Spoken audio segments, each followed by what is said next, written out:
Hey Gear Facts friends, welcome again. Today we've got the PSR 75, another old classic from Yamaha, or is it a classic? I had a debate with someone recently about what's the difference between classic and vintage and just plain old garbage from the old days. Well, this fits into one of those three categories. Anyway, yes, it's the PSR 75 and it has an off position and then 3 modes. So a nice straightforward switching system. The keypad's over there. I know this is at the far end of the lens, but anyway. And you've got tempo controls, volume controls, start, stop. Let's just have a listen to a few sounds to kick it off. This is the default sound. Let's see, what to play? F, I suppose.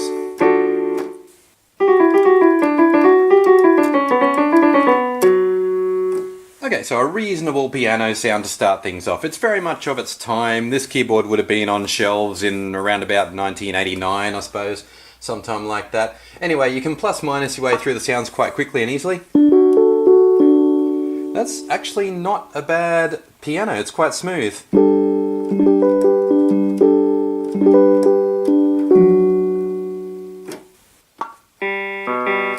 Clavie. This is always a good test of a keyboard's quality, because a clavie is very velocity sensitive, and I don't think this keyboard, well, I can tell you now, this keyboard doesn't give us any velocity sensitivity response, but let's just hear how that clavie sounds. Yeah, it certainly won't rock your world at a disco party, but anyway. Quite nice, wobbly sort of an organ there.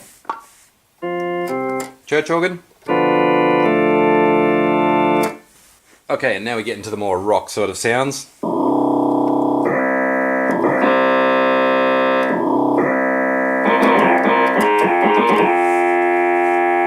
It's easy to lose track of exactly which voice you're on because there's no LED display or anything like that, but I think we're on electric guitar of some kind. And as you can see, I'm getting nothing much good out of that sound, but then again, you've got to be able to play keyboards, I suppose.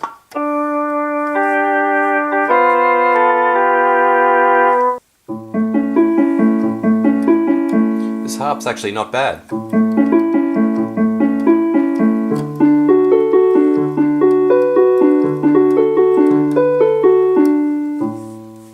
Here's an old favourite from the late 80s, early 90s.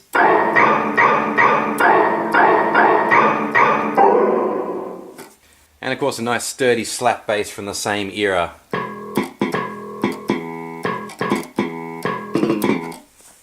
There's only one percussion kit, which is numbered 99. Let's go straight to that. There it is. Okay, for some reason there is a delay effect on the percussion. There's no way to switch it off.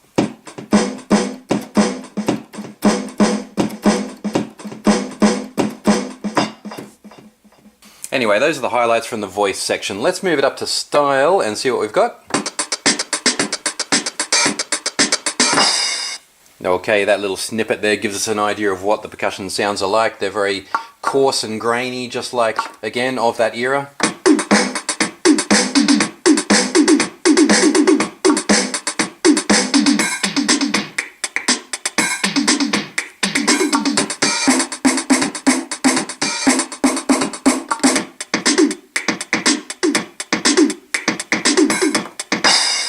Not without their charm though, I was quite getting into that.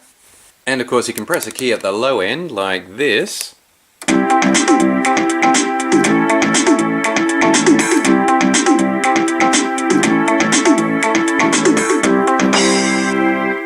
And control the accompaniment. But accompaniment goes one little step further with the PSR 75. You've got Jam Track here, which is under the song section. There are demo tunes that you can play, but Jam Track is a little bit special. So if we click on to number 15 here and start that one.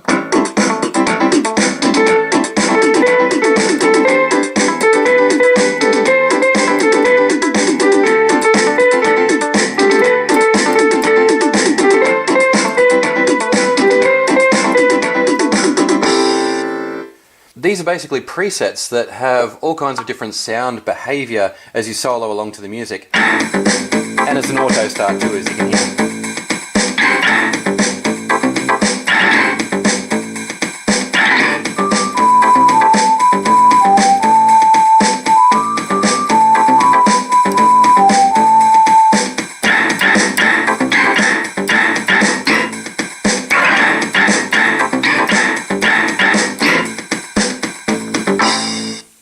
Okay, so you can see on that particular one, number 16, Rap, the solo sound was changing as the tune progressed. Let's try one more fusion, not for any particular reason.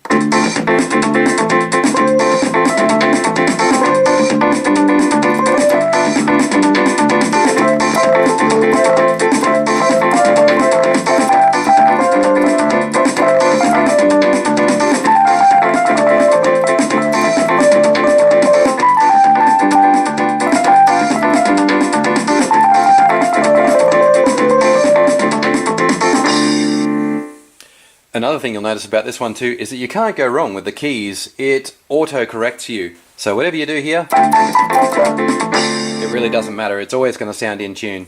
Just panning along the front panel here, you might notice that none of the sounds are synthesizer type noises. They're all emulations or simulations of their real instrument counterparts.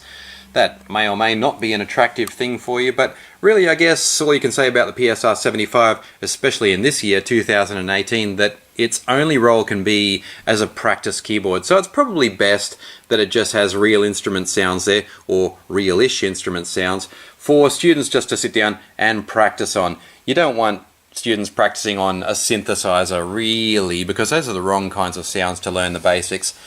Having said that though, I've just had half an hour of fun just mucking around with this thing. I guess it would be great for circuit bending or adding on some effects, all those kinds of projects. Definitely a good candidate for that kind of thing. Anyway, there really isn't much to say about the PSR 75. It's not even worth looking around the back because all you've got is a headphone socket and a power in. It doesn't even have an expression socket. But anyway, I'm going to put up some links to some other similar devices that I've made demos of in the past on GearFacts. Thanks for liking, commenting, or subscribing to GearFacts as well, guys. And look forward to seeing you next time. There are lots of demos coming up. That one was the Yamaha PSR 75.